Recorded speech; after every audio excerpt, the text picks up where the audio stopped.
To Rehan's biology. आज हम बात करेंगे बीएससी थर्ड ईयर जूलॉजी के पेपर थर्ड की, जो है आपका इकोलॉजी और माइक्रोबायोलॉजी, एनिमल बिहेवियर, पॉल्यूशन, इन सब पे ये पेपर बनेगा। मेन टॉपिक्स इनके यही रहेंगे। मैक्सिमम मार्क्स 75 रहेंगे। 3 आवर्स आपको दिए जाएंगे इसको करने के लिए। तो जैसे कि फर्स्ट और सेकंड पेपर में आपको बताया था, इसमें भी आपके 3 सेक्शंस होंगे। पहला सेक्शन जो लत्ती लघु उत्तरीय प्रश्न का होता है, जिसे हम कहते हैं वेरी शॉर्ट आंसर्स।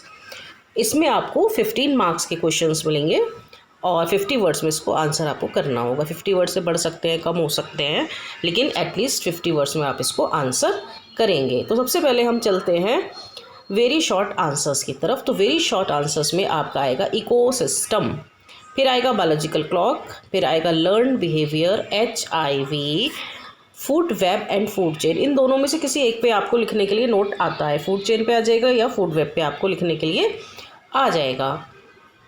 इसके बाद जो एक इम्पॉर्टेंट टॉपिक है आपका, वो है आपका नैटिलिटी एंड मोर्टेलिटी, जन्म दर और मृत्यु दर।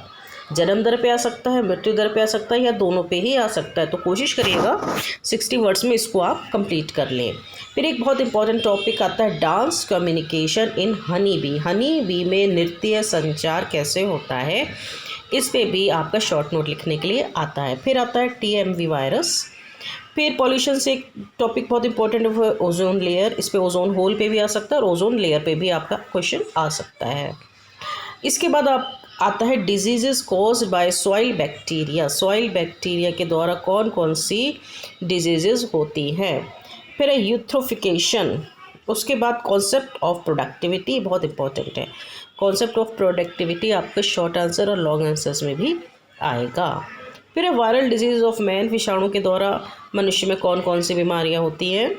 फिर है migration of salmon. Salmon fishes जो होती हैं उनमें माइग्रेशन कैसे होता है। फिर है रिमोट सेंसिंग। तो ये 15 टॉपिक्स हैं जो आपके अक्सर पूछे जाते हैं वेरी शॉर्ट आंसर्स में। अब हम लोग बढ़ते शॉर्ट आंसर्स की तरफ। अब देखिए शॉर्ट आंसर्स में क्या है। इसमें यहाँ पे आप सबसे मैक्सिमम मार्क्स स्कोर कर सकते हैं। 40 मार्क्स के क्वेश्चंस इसमें आपको मिलेंगे और आपको एक आंसर में 200 वर्ड्स लिखने होंगे। 200 वर्ड्स के आसपास आप अपना आंसर ख़त्म कर लीजिए। 210 हो सकते हैं, 180 हो सकते हैं, 250 हो सकते हैं, लेकिन बहुत ज़्यादा मत लिखिए।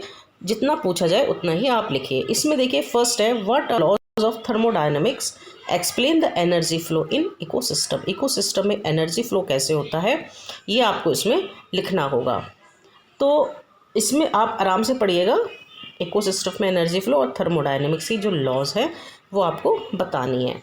फिर what is the relation between energy flow and productivity in trophic levels. Trophic levels में प्रोडक्टिविटी कैसे होती है और क्या रिलेशन है एनर्जी फ्लो और प्रोडक्टिविटी में।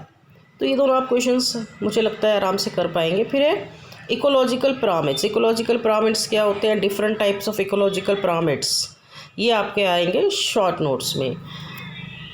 इसके बाद जो एक मेन क्वेश्चन बहुत ज़्यादा इंपॉर्टेंट है वो ये आता है factors, what is migration.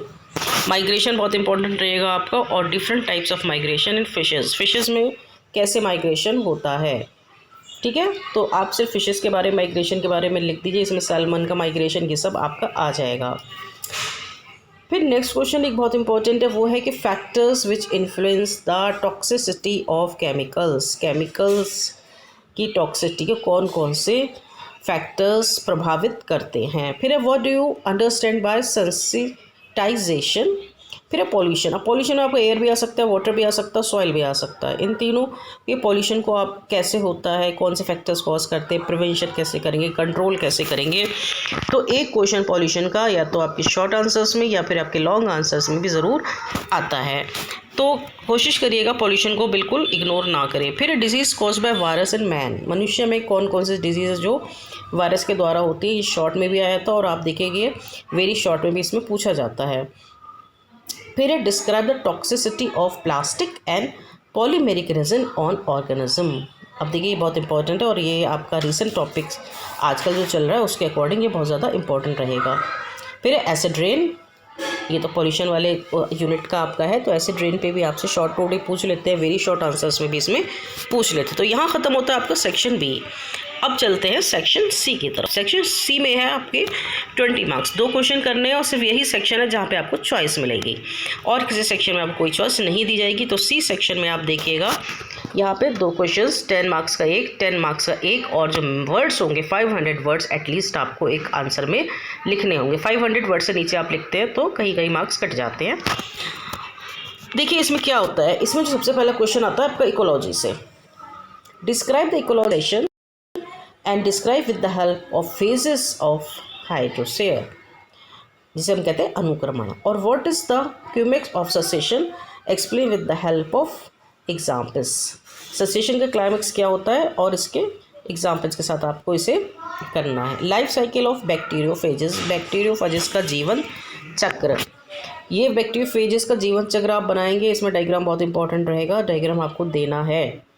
Next is what is learning, types of learning. अधिगम हम जिसे कहते हैं ना, अधिगम, अधिगम क्या है, इसके क्या क्या टाइप्स होंगे। फिर एक कम्युनिटी कैरेक्टरिस्टिक्स आते हैं अक्सर आपसे पूछने के लिए, तो कम्युनिटी कैरेक्टरिस्टिक आप याद करके जाइएगा।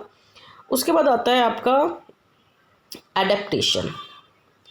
अब एडेप्टेशन में क्या होता है, एक्वेटिक एंड वोलेंट, ये ज़्यादा इंपॉर्टेंट है। एडेप्टेशन तो आपके बहुत सारे डेजर्ट्स का भी सब कुछ, लेकिन एक्वेटिक एंड वोलेंट जो एडेप्टेशन है ये काफ़ी इंपॉर्टेंट रहता है। Next is microbes. माइक्रोब्स क्या है, इनका क्लासिफिकेशन कैसे होता है, ये भी एक टॉपिक है जो आपको 500 वर्ड्स में आप इजीली एक्सप्लेन कर सकते हो और काफ़ी इंपॉर्टेंट है। फिर नेक्स्ट है bacterial cell, gram positive and gram negative bacteria. इस पे अक्सर आपसे शॉर्ट नोट में कभी कभी पूछ लेते हैं what is gram positive bacteria, लेकिन आप देखिएगा लॉन्ग आंसर्स में आपसे इस बार ज़रूर पूछा जाएगा what is bacterial cell and what is gram positive and gram negative bacteria. तो बच्चों आप चाहे तो उसका स्क्रीनशॉट लेके रख सकते हैं और इस तरीके से आप अपना ये अगर तैयार करेंगे तो आपको बहुत इजी रहेगा। वर्ड्स का आप हमेशा ध्यान रखें, कितने वर्ड्स में आपको कौन सा आंसर करना है, उसी के अकॉर्डिंग आप आंसर करें। लॉन्ग आंसर जब आप करें तो उसमें देखिएगा आप ज़रूर डायग्राम्स बनाएं विद लेबलिंग इतनी अच्छी करें और सुंदर डायग्राम, ताकि जब एग्जामिनर कॉपी चेक करे उसका मूड अच्छा और आपको पूरे नंबर दे जाए। तो होप आपको ये अच्छा लगेगा और प्लीज़ इसको लाइक एंड सब्सक्राइब करिए, अपने फ्रेंड्स के साथ भी शेयर करिए, जिससे कि हम लोग और क्वेश्चंस पेपर बनाने के लिए थोड़ा मोटिवेट